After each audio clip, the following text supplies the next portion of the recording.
శ్రీ ప్రజా వైద్యశాల YouTube channel కి స్వాగతం సుస్వాగతం। ఈ రోజు గృహ వైద్యం ఏమిటంటే జలుబు, దగ్గు, ఆయాసం ఎక్కువ ఉంటుంది, తలనొప్పి ఎక్కువ ఉంటుంది। అటువంటి దానికి మనం ఒక ఆయుర్వేదిక్ రెమెడీ చెప్తాము, ఒక 2 రకాలు అడుగుతాం। అది ఏమిటంటే నవాసారం అనేది ఉంటుంది। ఇది చిన్న ముక్క తీసుకున్నాము, మామూలుగా పిల్లలుగా వస్తుంది, చిన్న ముక్కగా తీసుకున్నాము। నవాసారము ప్లస్ సున్నము, నవాసారం తీసుకొని కొంచెం సున్నం తీసుకొని బాగా చేతిలో వేసి ఇట్లా వేసేసి బాగా 2 వేసి బాగా నలపాలి। నలిపిన తర్వాత ఇక్కడ ముక్కు దగ్గర పెట్టుకొని బాగా పీలవాలి।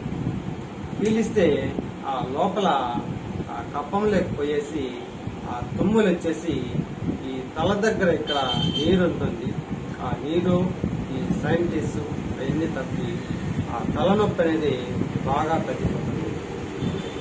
దానివల్ల ఆ లోపల గల్ల అనేది బాగా వచ్చేస్తుంది। ఈ తల మెదడుకి ఈ ఆక్సిజన్ అందరి వాళ్ళకు ఈ తుమ్మిన తర్వాత ఇది ఫ్రీ అయిపోయి ఆక్సిజన్ బాగా చేసి ఈ ఉబ్బసంగా ఉండే వాళ్ళకి అదంతా ఆ ఉబ్బం అనేది తగ్గిపోయేసి హుషారుగా ఉండేదానికి అవకాశం ఉంటుంది। దీంతో పాటు ఆ లోపల కఫం, జలుబు అదంతా బాగా కారిపోయి ఈ ఉత్సాహంగా ఉండేదానికి బాగా అవకాశం ఉంటుంది। ఈ వీడియో మీకు నచ్చినట్టయితే సబ్స్క్రైబ్ చేయండి, లైక్ చేయండి, షేర్ చేయండి, బెల్ ఐకాన్ నొక్కండి।